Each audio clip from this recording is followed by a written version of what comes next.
President Andrew Jackson, 1829. Many of all rich men have not been content with equal protection and equal benefits, but have besought us to make them rich by acts of Congress.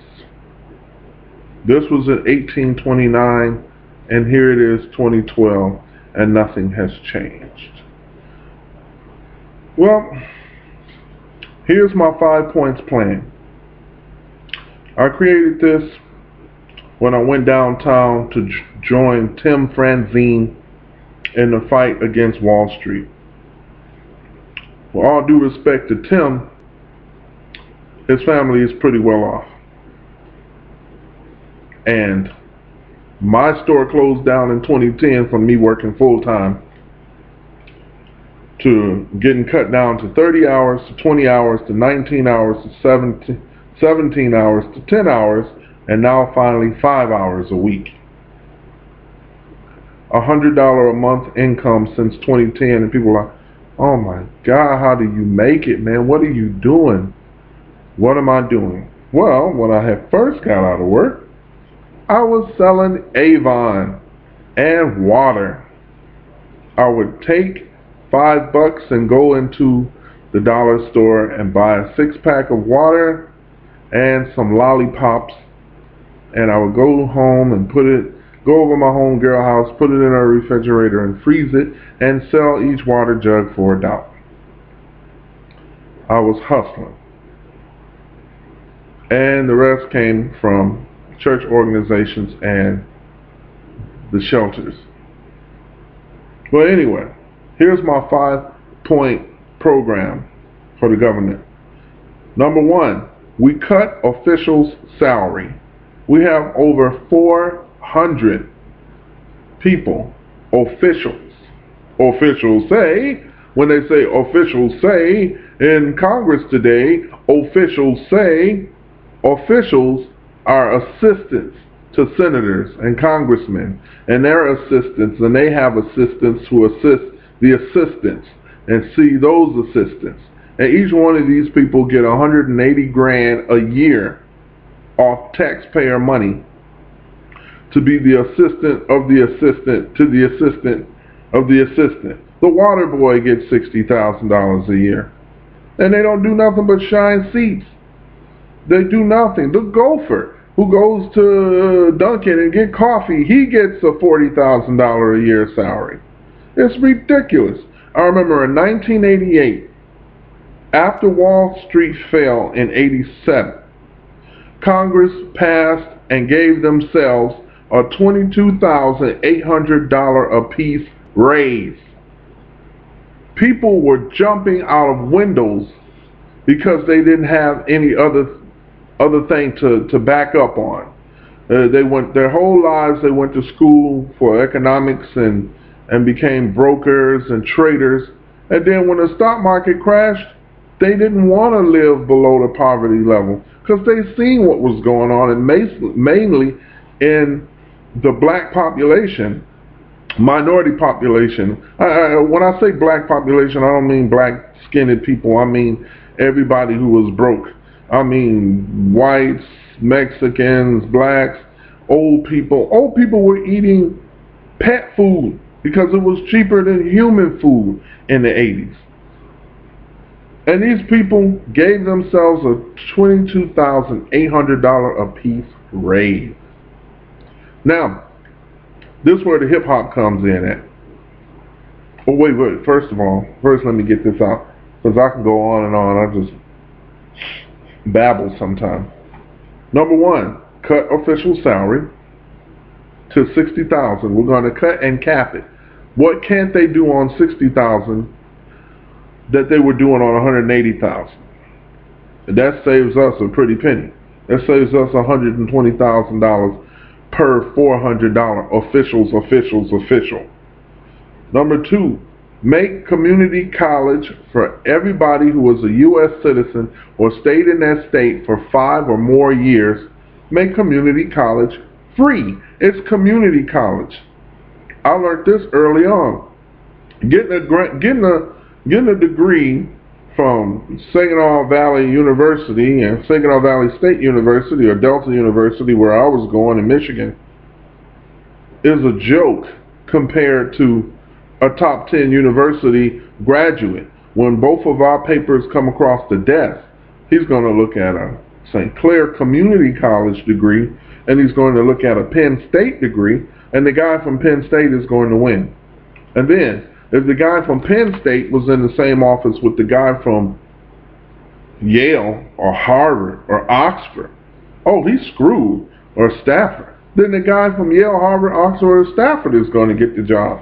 So it doesn't, the prestige of the college, and that's the reasons why everybody is so uptight on talking about, oh, I wish I could get in, I hope I get in, I hope they accept me. Accept you? The only reason why they're accepting you is because you got enough money to pay the tuition. It's a joke, it's a hoax, it's a scam, it's a scheme. It's already set. I remember our high school basketball coach told everybody who came out to practice to go out for the team, he said, y'all can play your hearts out, but I've already picked my players. This was 4 months before season started. He already had his squad. That's what I'm trying to tell you. Anyway, moving right along. Number 3, block illegals, tax breaks, and grants. What's more lethal to American society's economic system? The Indian guy who owns the gas stations, both gas stations at the corner, and both fast food restaurants that hires his own people, or a Mexican with a leaf blower, or a Mexican that's willing to mop floors and scrub toilets for below minimum wage.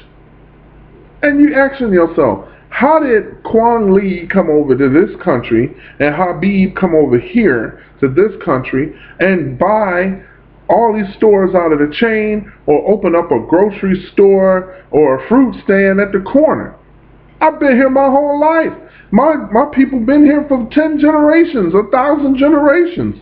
And I'm Indian, so I'm mixed with Native American. I'm half Native American, so my people were here before anybody was over here.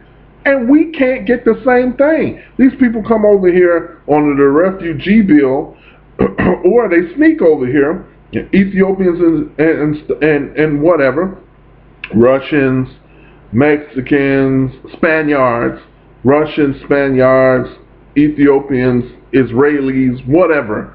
They come over here and get a government grant free off taxpayer money to buy food chains and restaurants and stores for free.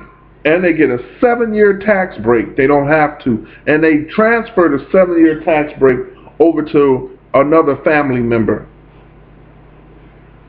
before those 7 years run out, so they can keep the business going. And then they start buying up 5 and 10 and 11 different stores. Next thing you know, around the entire neighborhood, this Indian guy owns all the gas stations in the neighborhood, and he owns half the grocery stores and half the fast food stores in the neighborhood. Look, cut it out.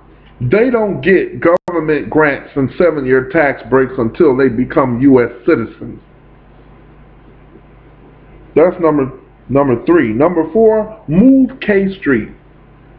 K Street is the lobbyist watering pool down the street from the U.S. Capitol building. House of Congress and senators get to go to power lunches at $3,000 and $5,000 per plate and get swooned and get all lovey-doved and hugged up by lobbyists from major corporations that give them money to persuade their votes.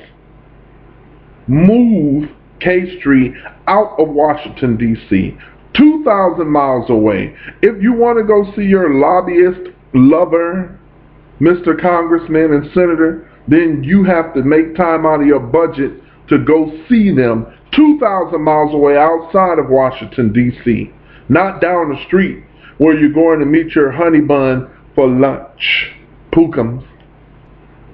Number 5, make big businesses pay back taxes.